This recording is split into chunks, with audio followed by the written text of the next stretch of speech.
Butterflies are among the most beautiful creatures in nature, but how are they made?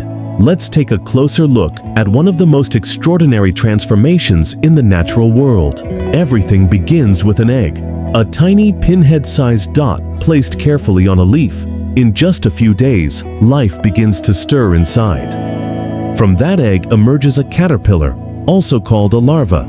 Its mission is simple: eat, grow, and shed its skin again and again.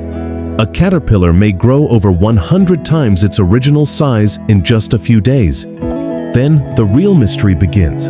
The caterpillar finds a safe place and forms a chrysalis, its protective casing. Inside, its body breaks down and rearranges itself completely.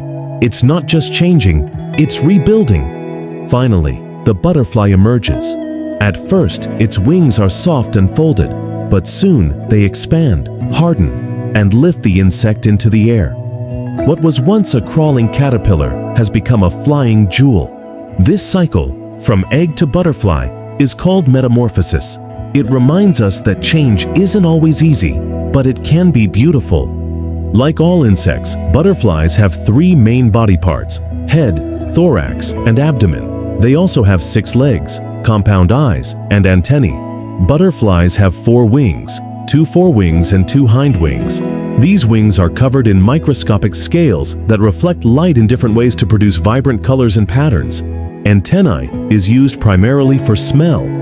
Butterflies drink nectar from flowers using a long tube-like tongue called a proboscis. Some also feed on tree sap, rotting fruit, mineral-rich mud. Some species, like the monarch butterfly, are famous for their long-distance migrations. Monarchs travel thousands of miles from North America to central Mexico each year.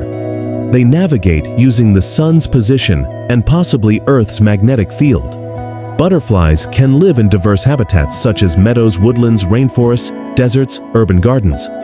Butterflies have a few defense mechanisms. Camouflage. Many caterpillars and butterflies blend in with their environment. Mimicry. Some look like other dangerous species, like viceroy mimicking monarchs. Toxicity. Some species are poisonous to predators due to chemicals in the plants they ate as caterpillars. Males sometimes engage in territorial battles. Butterflies are important to ecosystems. They are good pollinators, help plants reproduce by transferring pollen.